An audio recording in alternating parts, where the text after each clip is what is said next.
Hello, and today we've got former footballer and manager Allan Preston. Hi Alan, how are you doing today? I'm good, Angus. How's yourself? I'm great, thank you. So what's your first memory playing football? Um, Kid, I used to go and play with the boys' brigade and at primary school as well. So I would imagine that would be my first memory. I played with they were the 23rd Leith in Edinburgh, my boys' brigade team, and Leith Academy, which is the school I went to. So we played for them as well. And playing in the street, as every kid did in these days, go out and play with my pals, just come in for food in the summer holidays, and then go back out and play football again. Who was the first club you played for? My first and only boys' club was Hutchison Vale. I joined them when I was 8 years old. Albeit coming from Leith, we used to have to get a bus all the way up to Stockton. But it was 3 or 4 of us from Leith at the time, so we would go get the bus on a Thursday evening and then travel out to Stockton, train at Stockton at Fords Road, and then get the bus home again after it. So that was my only boys' club I played for until I went to Dundee United when I was 15 and a half. What was the first time you were asked to sign an autograph by a fan? Oh, that would be when I was at Dundee United. I was lucky enough to be there when the club was fantastic. It was got to the UEFA Cup final 1987. I was a young lad then, but I got to make my debut against Falkirk as a young kid. So round about that time, so round about 1987 would be the first time that anyone asked me to sign an autograph and send pictures in to Dundee United for me to sign. Well, we're on the topic of Dundee United. What was your best experience there? I think just being there at that time, a few years before I'd signed as a schoolboy, the day they won the Premier League, they beat Dundee at Dens Park to win the league in 1983, I think it was, 82-83 season.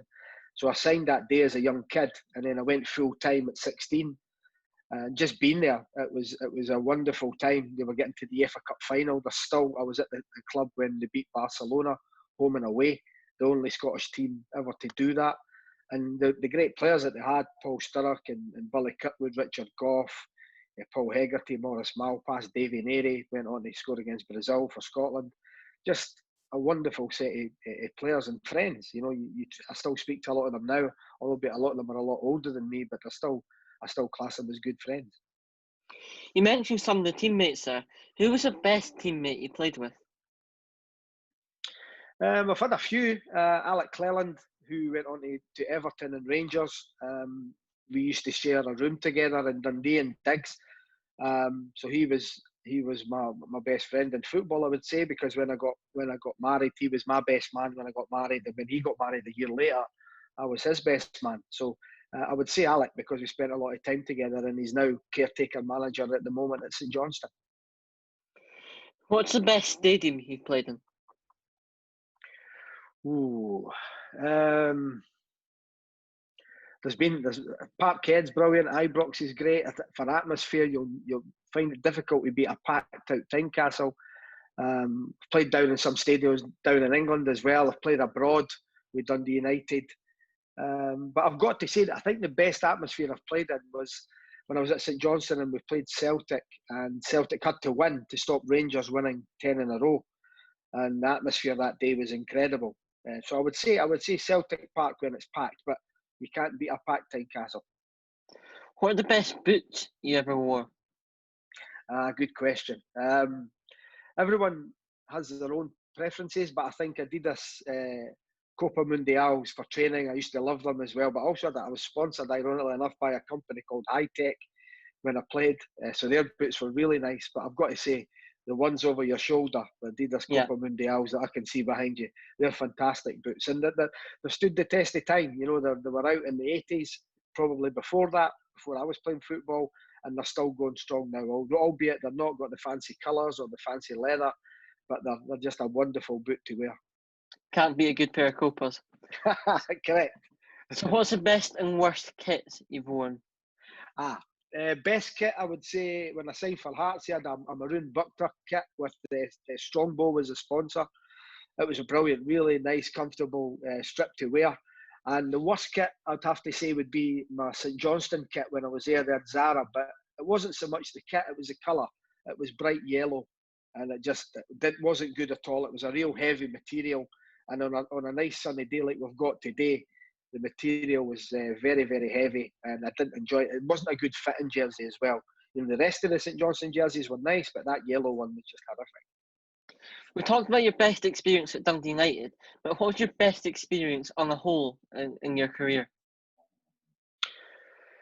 I think when you make your debut for the first team, I made my debut at a young age for Dundee United was great. Then moving to Hearts, which was brilliant for me. You know, a young boy from Edinburgh going back to the team that you supported, getting a chance to play alongside the John Robertsons and guys like that you idolised. So that was great. Going to St Johnstone after that, and Dunfermline as well. But my time at St Johnstone was the happiest time in my career. I thought that we had a great team spirit, which goes a long way in football nowadays if you can get a good team spirit. And we had a terrific team spirit then. We got to the League Cup final. We played in Europe against Monaco. So we had a great time. So I would say at that time at St Johnstone was the happiest time in my career. It was just a brilliant place to be with good people, a wonderful club that looked after you really well. So I really enjoyed it then. Right. Jim McLean, was he the best or the worst manager you ever worked under?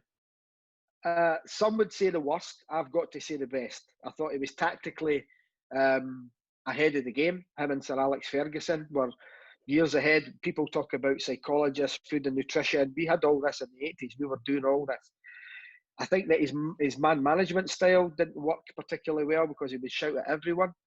But very, very good tactically, knew the game inside out, and taught me a lot about how to be a person. Made me grow up at a young age, moving away from my family in Edinburgh to go and stay in Dundee and Diggs, which was, it was strange for me, but it made me grow up. And his 5-6 years I had under him there at Dundee United was probably the making of me, and gave me a lot of discipline in my life. So we've talked about your player career. Let's move on to your managerial career. What was the best managerial?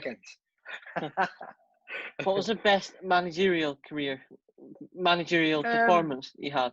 When I was at Livingston with Davy Hay was manager, I was assistant myself. Billy Cutwood. We got to the League Cup final in 2004, and we managed to beat Hibs in the final. And it's Livingston's only major honour, and I hope they do, but I can't see them winning anything again. But that day we turned up at Hampden. There was 42,000 Hibs fans. We had 6,000 or 7,000 Livy fans.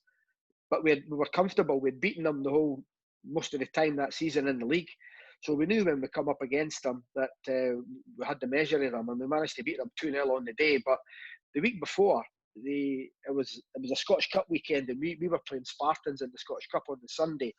Hibs were already out the cup, and they had arranged to play a friendly match against Brecon City, I'm sure it was, at Easter Road.